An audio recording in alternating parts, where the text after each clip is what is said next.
विवाद भी खड़ा हुआ है, वो है जवाहरलाल नेहरू यूनिवर्सिटी। ये एक बार फिर से सुर्खियों में। इस बार विवाद कैंपस की दीवारों पर जाति सूचक शब्दों के लिखे जाने से जुड़ा है। दीवारों पर लिखे नारे में कुछ खास जातियों को कैंपस छोड़ने को कहा गया। आपत्तिजनक बातें न सिर्फ क्लासरूम के बाहर दीवारों पर बल्कि कई फैकल्टी के दरवाजे पर भी लिखी गई है। वीसी ने इस मामले में रिपोर्ट मांगी है। स्कूल ऑफ इंटरनेशनल स्टडीज की दीवारों पर लाल रंग से ब्राह्मण और बनिया जाति के छात्रों को भारत छोड़ने और फिर धमकी भरी भाषा का इस्तेमाल उनके लिए किया गया है। ऐसी बातें जेएनयू में स्कूल ऑफ इंटरनेशनल स्टडीज के सेकेंड और थर्ड फ्लोर पर लिखी गई हैं, जिसको लेकर बवाल बढ़ता जा रहा है। हालांकि वीसी ने इस पर रिपोर्ट मांगी है कि किन परिस्थितियों में आखिरकार वो कौन लोग थे जिन्होंने इस तरीके की हरकत की है। अब जांच होने की बात कही जा रही है, लेकिन फिलहाल कई सवाल अब इसके बाद खड़े होने भी स्वाभाविक है।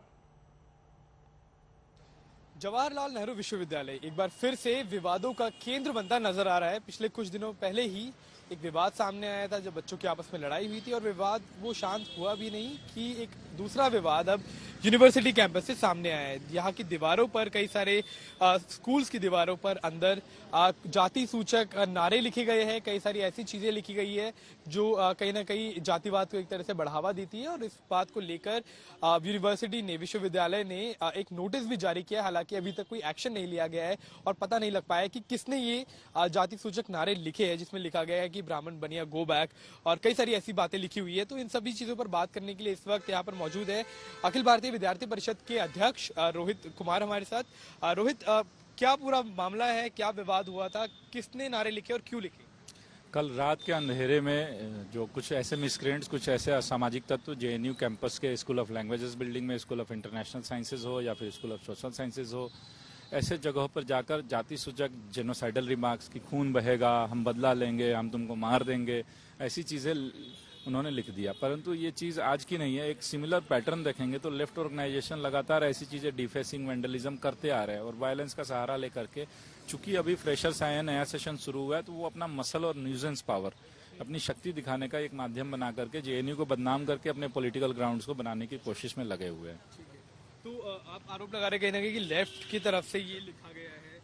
ये आरोप नहीं है। आप कोई भी फ्री थिंकिंग, मतलब जिनके पास भी कॉमन सेंस है, वो देखेंगे तो लगातार आप 2014 में लिखना हो, 2016 में भारत तेरे टुकड़े होंगे, इंशाअल्लाह इंशाअल्लाह के नारे हों, उसके बाद 2017 में ऐसी चीजें दीवालों पर लिखना कि ब्राह्मण सबसे बड़ा आतंकवादी ब्राह्मणवादी, उसके बाद जी बिल्कुल, उसके बाद 2020 में सीएए के आंदोलन के समय भी, 2020 में भी और अब भी एक सिमिलर पैटर्न आ रहा है। उस समय तो डायरेक्ट क्लेम किया करते थे कि हमने लिखा है। अभी चूंकि इनको पता है कि अगर क्लेम करेंगे तो ऑनरेबल हाईकोर्ट का ऑर्डर है, दिल्ली हाईकोर्ट का ऑर्डर है कि ऐसी चीजें नहीं करनी है, क्योंकि इसके बाद कंप्लेंट्स हुए थे, परंतु अभी वो क्लेम नहीं कर रहे हैं। जेएनयू प्रशासन से भी हमारी यही दरख्वास्त है कि आपने सिर्फ कॉग्निजेंस लिया है।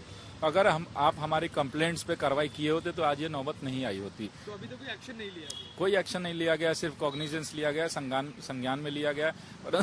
परंतु एक्शन लेना आसान है क्योंकि सीसीटीवी कैमराज है, सिक्योरिटी के लोग हैं, वो तो पहचान कर सकते हैं कि किन्होंने लिखा है।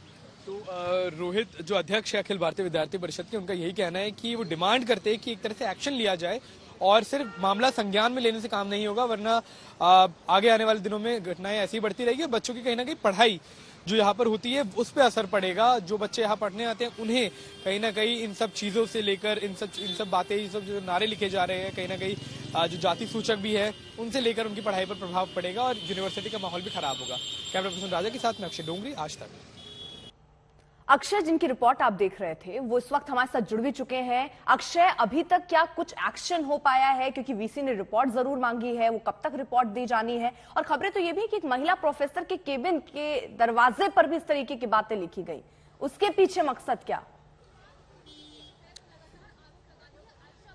जी अर्पिता, सिर्फ अब बातें ये भी सामने आ रही है कि सिर्फ एक नहीं बल्कि कई सारी ऐसे प्रोफेसर हैं जिनके चेंबर्स के बाहर ऐसे जाति सूचक नारे लिखे गए हैं। ये लिखा गया है कि प्रोफेसर गो बैक टू शाखा।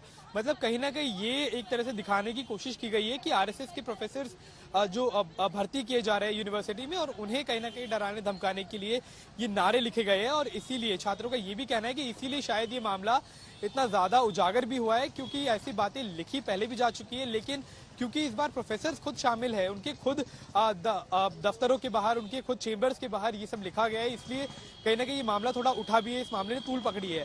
अब वाइस चांसलर ने ये कहा है कि ऐसे मामले बिल्कुल भी बर्दाश्त नहीं किए जाएंगे, टॉलरेट नहीं किए जाएंगे, और वो इसका कंडेम करते हैं, इसे कहीं ना कहीं इसकी भत्सना करते हैं, लेकिन एक्शन अभी तक कुछ नहीं लिया गया है। ये कल रात का ही मामला है। कल रात को अंधेरे में जाकर जिसने भी ये नारे लिखे उसका पता लगाने के लिए एक ही तरीका है कि सीसीटीवी कैमरे जो है उनकी फुटेज खंगाली जाए और ये देखा जाए कि कौन कौन छात्र उस तरफ गए थे। दूसरी चीज ये है कि हर स्कूल, यहाँ पर अंदर स्कूल्स होते हैं, हर सब्जेक्ट के अलग अलग बिल्डिंग्स होती है, तो वहां पर सिक्योरिटी गार्ड्स तैनात होते हैं।